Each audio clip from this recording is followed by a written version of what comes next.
Creighton. I'll take an opening statement from Coach Servais, and questions for Kyle and Nolan, and then let them get on the bus, and then questions for Coach. Coach, ready when you are. Sure.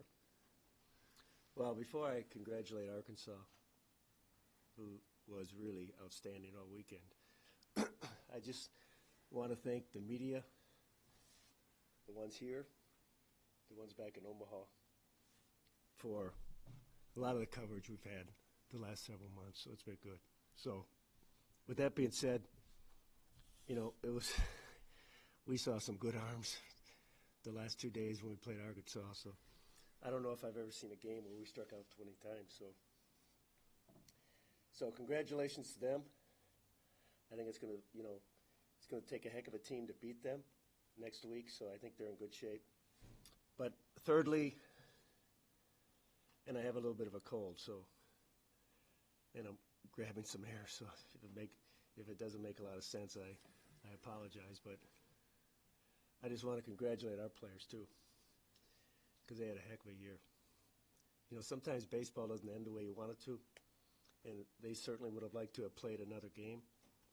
But what they accomplished this year with 43 wins says a lot about them. So I just hope that they don't forget that as they move forward and what they accomplished this year. So it was pretty special. Special to be around them. Yeah, for both guys. You guys had difficult decisions to make last offseason, not just because of your individual careers, but because of the up-in-the-air situation with the coaching situation. I'm curious, why did you decide to come back, and what did it mean to you to have this type of year where you kind of finished the Big East job, got to a regional final, all the things that you guys accomplished?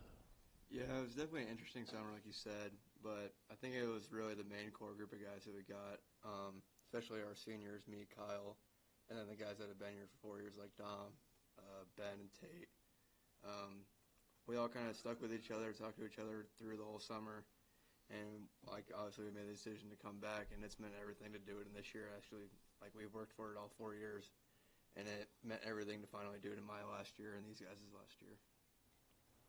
I think we just knew we had more in the tank, kind of not the feeling that we wanted to end the season, the prior season, and with so many guys coming back and with Coach Servais last year, it just meant so much to us to kind of make it one last special ride, and just a tremendous opportunity to come here and to grind through the regular season and win a conference regular season championship, and then go to Prasco and kick some butt there, and come here in a really challenging environment, which was tremendous for us.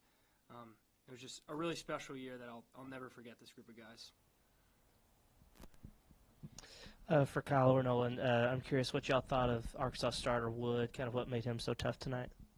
Yeah, he was a very good arm from the right side. I mean, he ran it up velo-wise, and something deceptive about it was the ride that he had on his fastball. It just kept running at the top of the zone, just kind of missing barrels, missing bats, and then obviously he has off-speed to work with it, so that's all right, guy got. Yeah, I mean, their whole staff was definitely a challenge for us to game plan for, and considering he hadn't pitched a whole ton throughout the regular season and working himself back, he definitely had good stuff tonight. But like Nolan said, his fastball was riding through the zone, and then 12-6 curveball kind of slots out of the same arm slot. So, our at-bats were competitive, but like Coach said, striking out 20 times is a tough night, and that just kind of shows the elite stuff that they had.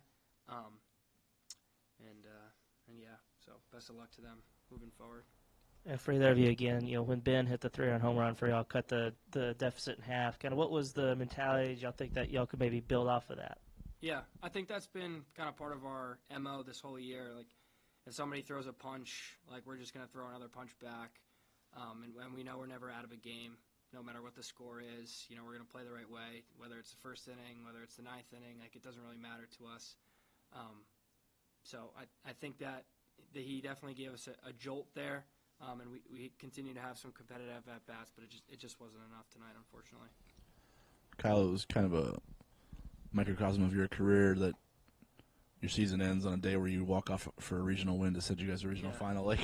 What did that moment feel like? We didn't get a chance to ask you, and just I don't know, when guys are rushing you and you know you just sent yourself to a regional final with a walk-off win in the tournament? What did that feel like? Yeah, it was cool.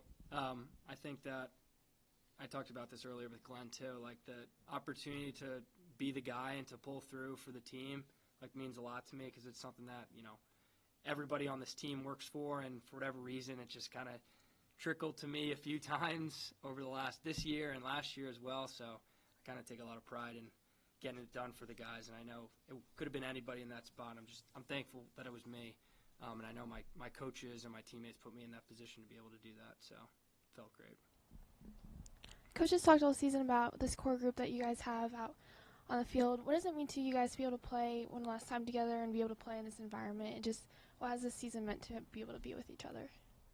It really means a lot. I mean, like I said before, we've been working for this all 4 years, and we never really made it the past 3, and then finally to make it to a place like here in Fayetteville is awesome. I mean, towards the end of the game, like looking around, seeing guys like Tate, Kyle, Ben, and then kind of realizing it's the last time we're playing together, but it definitely got a little emotional, but it means everything to finally get to a regional and end up in a regional final against a really good team.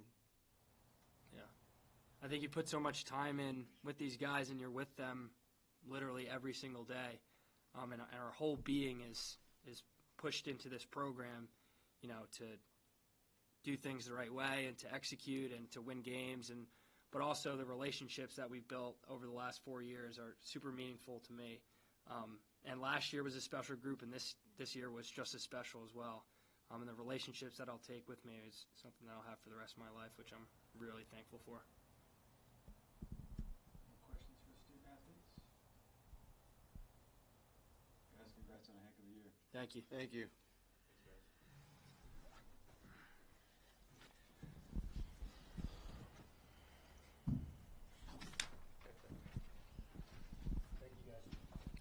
Questions for Coach? Yeah, I'm sure there's a lot of things going through your mind right now. But I'm curious after you hear them talk about it, and then knowing obviously that they did come back, there was a big core of guys that kind of stuck with you and wanted to actually have a good year for themselves, but also wanted to kind of send you out in a better manner than last year. What did that all mean to you? Like, did anything go through your mind when you thought about those kind of things? Well, it's one of the reasons why I came back too. I wanted to have an opportunity to work with Sailors again, and Kyle Hess and Tate Gillen and Ben North, guys who have been a part of this for 3 years going on 4. So it made the decision to come back easy, and you can tell by just interacting with these two guys how mature and poised, articulate, caring, compassionate they are. So it's easy to be around those guys, and it would have been easy to walk away if we didn't have those kind of, that kind of nucleus. And these players, I've said it multiple times, they deserve a ton of credit. There was a rough patch in the summer where we went weeks without understanding what was going to go on, and they hung in there, and they stayed together. So there's no guarantees that they were going to get rewarded like they did, but they did, and I'm just so pleased for them. My mission has always been the player. I wanted the player to have a good experience. And even though tonight hurts, I think when they reflect back, they'll realize they had a good experience. I know you hate losing as much as anybody in this stadium tonight, but and maybe you'll have more time to think about it as it goes on and have a better answer for it. But are you satisfied, like, with the way, in terms of just how just unusual it was from the summer and kind of going on that untraveled path, if you will, in terms of having a coach in waiting to now 43 wins, swept the Big East, got to a regional final in Fayetteville. Are you satisfied with the way the final year as Creighton's head coach went? Well, a lot of folks didn't know if we would show up today after last night. And I knew we would. But it's easy for people on the outside to say, hey, they got beat pretty bad by Arkansas on Saturday. They have to play at 2 o'clock. They've got to play in a warmer weather, and they had a short night. How are they going to respond? Well, I think Tate showed you how they were going to respond by hitting a home run leading off the game. So I had no doubts that they were going to play well. And tonight, even though we came up short, they competed tonight. We competed, and we were tired, exhausted, because that first game took a lot out of us, and they competed. And that's all any coach could want. So, are you totally pleased? As long as they're pleased. That's all that matters.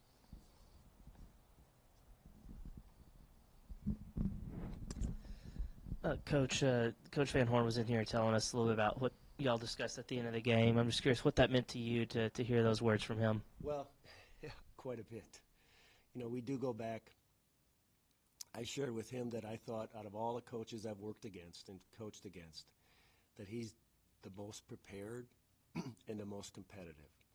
And that goes back to his days when we competed against each other when he worked at Nebraska. And I'm happy for him.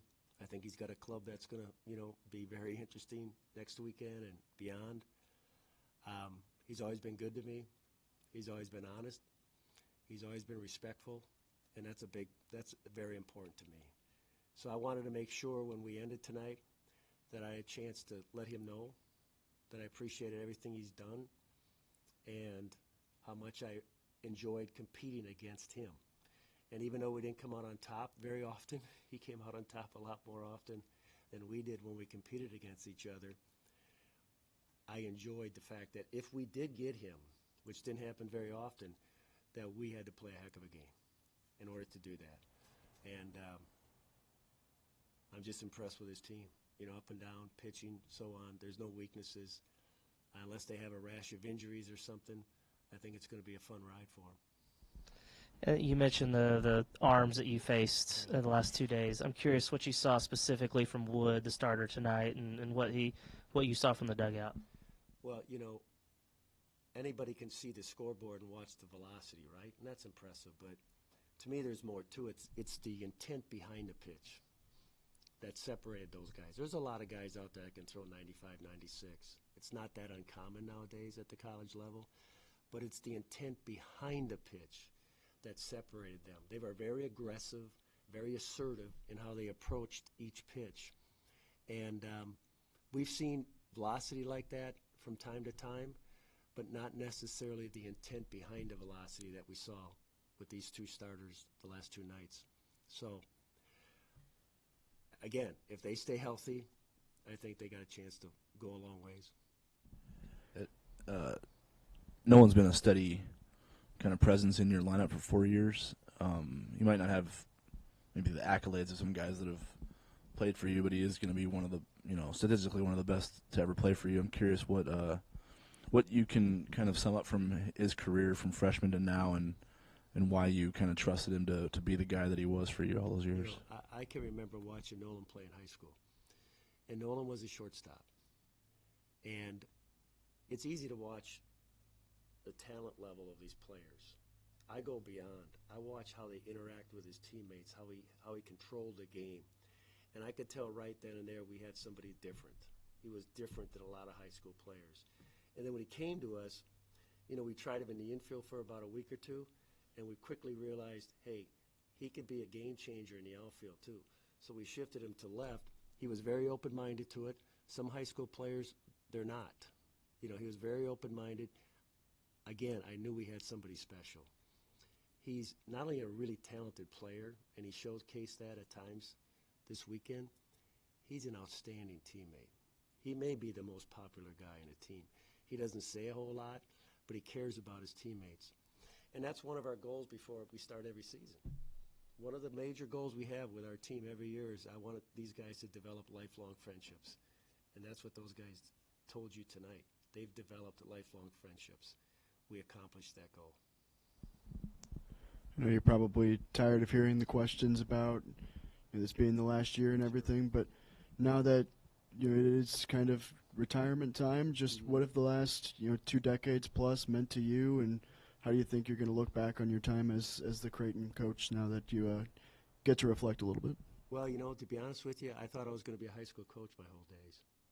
I never had any idea that I would be a college coach, let alone a Division I coach. Some things fell into place. I got a few opportunities. I tried to take advantage of them. I can tell you this much, I gave Creighton everything I had for 28 years, I gave them everything I had. And they got their money's worth. And I tried to develop our players, both on and off the field. We've had 0 issues with our players off the field. We've never lost a player due to eligibility in 28 years. We're real proud of that. You all know the records, you know the wins and the losses. You don't know the other stuff and how good of these kids have been in the classroom, how productive they have been when they've left our place, how they've conducted themselves while they're at Creighton University. They have represented the university in a fine fashion. They should be recognized for that too. You kind of mentioned it in passing a couple weeks ago, and I'm curious if I mean, I know they've always been a presence, but I mean, it just felt like you were savoring the moments a little bit more this year with your family being there for, you know, a lot of the kind of the milestone moments, whether it was the regular season or the conference tournament or down here. I mean, all the grandkids are running around the concourse. What did it mean anything more to share those moments with the family, especially because you knew it was coming to an end? Yeah, it was a lot of fun. You know, my wife was with us a lot. My son is here. My other son and daughter were here a lot. They came to most of the home games, even though my daughter doesn't live in town. And I'm just a big fan of all our grandkids. You know, we're fortunate enough to have 6. They're wonderful kids. They're smiling all the time. They're high energy. They're easy to be around. So I was glad that they were a part of it, you know. And so we'll remember that too. You seem to have a proud look on your face when Kyle was talking about, you know, the lasting memory of the season. I guess in return, what were you thinking just now as he was saying all those things, one of your final players? Well, you know, I'm a big fan of those guys. And that's what I wanted. I wanted them to have a special year. And it wasn't easy. We got off to a little bit of a slow start, and we lost our first 2 games of the season in a doubleheader. We didn't play very well. And I've told people in the fall, if you'd have seen us in the fall, you didn't know if we were going to win 15 games. So they figured it out. They came together. And yeah, I just know that these guys have a bright future. You're going to see a lot. You're going to hear a lot from Nolan Sailors as a baseball player. You may not hear as much about Kyle as a baseball player, but you're going to hear a lot about him in other ways. He's a sharp kid. He's going to be unbelievably successful. I wish I were the agent of a lot of our players because I think they're all going to do great. North Dakota State's comeback kind of made you have to go to some of your guys at the end, and so Langle was one of them. How that maybe play into today? Yeah, I think it played a lot. You know, we were going to start Garrett in the second game if we got there. You know, it looked like we weren't going to have to use him when it was 10-3, right? And then all of a sudden, you know, here comes North Dakota State. And, of course, in this ballpark, you know, runs can come a little easier than what we're accustomed to back in Omaha. So we had to get Garrett involved in that game. It doesn't do us any good to have him sit out in the bullpen and lose that game and not have your closer involved with any of the 3 games. So he's done this before, not at our level, but he mentioned in junior college that he would close both ends of a doubleheader. So he was used to pitching and maybe having a couple hours and then pitching again. Probably not against this kind of club and in this kind of environment, but we were kind of running low on options, you know, and I thought he gave us our best shot. He didn't quite have his stuff that he had in the first game when he struck out the side, but he still, we all thought he gave us our best shot. You mentioned how proud you are of your players representing the university, but over 2 decades at the same place, not every coach gets to do that. Just what has staying at one place meant for you this entire time? Yeah, I think that's not going to happen very often anymore, to be honest. I think people are going to move a lot more. People aren't going to stay at one place. I was at Creighton for 28 years, actually. I was the assistant for 6 and then the head coach for the last 22. So that's probably not going to happen that often anymore. So I'm proud that I had an opportunity to create something there. And I'm real proud of the direction of the program. I'm real proud of what we stand for. I'm real proud of the young man that came through our program. I've heard from so many of them this year. It's really been the highlight, besides winning games and winning some of the things that we did, was hearing from so many former players through text messages, through phone calls, through emails. I can't tell you how many I've heard from, and it's just great. It's a feeling I can't describe, to hear from your former players, who you may not have seen for 15 years. I had a player drive from St. Louis to Indianapolis to hand deliver me a letter that he wanted to hand deliver me. He didn't want to send it through an email. He wanted to hand deliver it. Well, St. Louis and Indianapolis, that's not a 30-minute drive. And he brought his 2 children with him because he wanted me to meet his kids. And I thought, well, that's pretty special. It's one of the reasons why you try to get into coaching, is to try to make a difference. Sometimes you do, sometimes you don't, but you try. You're not going to have to deal with the portal this summer. Curious what the first thing on your itinerary is going to be. I'll get some rest. I'm tired. I've not been feeling well this week. So I'm going to meet with the players here in a couple days on Tuesday. Thank them once again. And let them know that I'm there for them if they need me in any way. And then I'm going to get some rest. And then a week or so when I start feeling better, we'll figure some stuff out. But I think I got to get some rest right now. Coach, congrats on a legendary career.